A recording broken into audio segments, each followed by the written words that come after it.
What are we doing? So, Dad, I want you to tell me about the story when you first met me. When I first met you. Or I guess when you first got the call. Okay. So it was late at night. I was watching TV downstairs. It was 10 o'clock or something, 9:30, 10 o'clock at night. And the phone rang. And it was Lois Gallo, or Lois Aller. Lois and Jose were dear friends of ours in Texas. And Lois says, Timmy, we have a friend who has a sister who has a daughter who needs a safe place to live. And I'm like, 9:30, 10 o'clock at night. I'm like, huh? Hello? What? She goes, she needs a safe place to live, and we know, about you. We told them about you and Shar and your family, and she wants, their niece to come live with you. Okay, sure.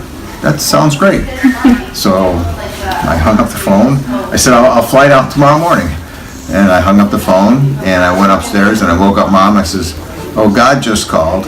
Sounded like Lois, but it was God, and said, there's a little girl that needs a place to live for, a few weeks or a month or something. And I said, yes. And she said, oh, okay. So I'm flying down tomorrow to pick her up. So, okay. What's her name? I don't know. Probably she told me, but I don't remember. And so I went to work, and I think I flew out that afternoon or something.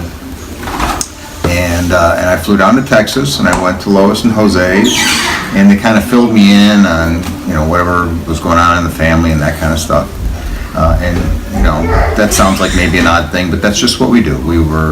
We try to do what God wants us to do, and this kind of stuff happens to us, and we feel it's God's will.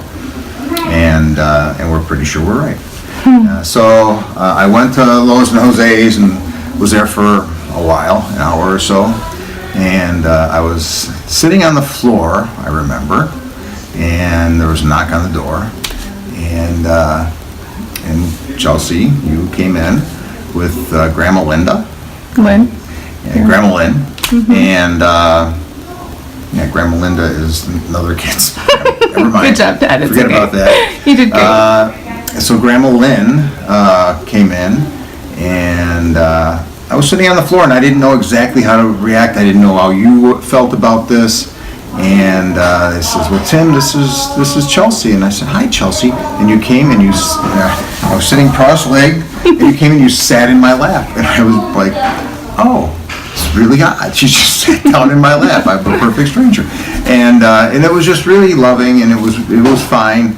I was only uncomfortable for a few seconds and realized you just were being friendly, just being Chelsea. And we sat down and we talked, and I kind of put you next to me, and I remember just chatting and just trying to get to know you, and want to know what's going on. We're going to go come live with Shar and I and our kids. And you said, yeah. And she goes, you got black kids, I hear.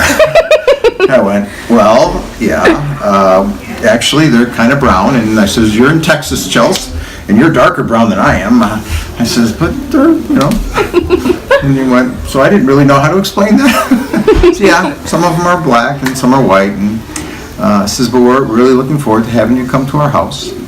And so we took you to Dallas-Fort Worth Airport. A short while. I think it was the next day, actually. It wasn't that day. It was the next day. I slept over at Lois and Jose's, and we got on an airplane. And I told the flight attendants, I go, I'm with this little girl, and if she starts screaming, it's okay. I'm not kidnapping her or anything. This is, it's kind of a odd situation. It's not what I really do here regularly. But they knew me, and they obviously trusted me, and it was fine. You were on the plane, and you were asking questions, and you were curious, and you were very inquisitive. And then you said, well, you want to sing a song? I remember that, and you said, let's sing. This is my favorite song. You sang, "My God is an awesome God," really loud on the airplane. So it was the first time I heard "My God is an awesome God," and you were really proud of that song. And I don't remember much when we got home, but you fit right in pretty quick. You were 5 years old, and you were pretty, active. You were a pretty active kid for 5-year-old girls, and so it fit right in because Maria was pretty active, but you were more active than that. You were kind of wanted to go out and play, and you wanted to, let's go out and do this, and you really wanted to grab, even, you're like that now, but you really were like that at age 5, wanted to grab the gusto in the world.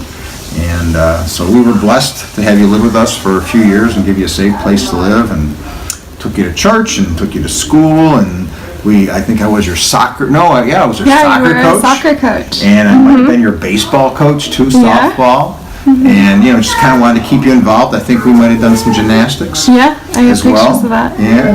And, just wanted to kind of give you a loving, normal home. And the blessing, the greatest blessing, and that was a blessing to give you, safe time with us. The greatest blessing is that you're 20-some years old and we're having this conversation, and you're still my daughter and I'm still your dad, and, I get of all the families and birth families, and that's, but, we love you. We're and family. we're your family forever. Yeah. So regardless of whatever happens in the world and who else there is in the world, I'm your dad. You're my daughter. That's your mom. That's your sister. All of us. Love you, Chelsea. I love you too, Dad.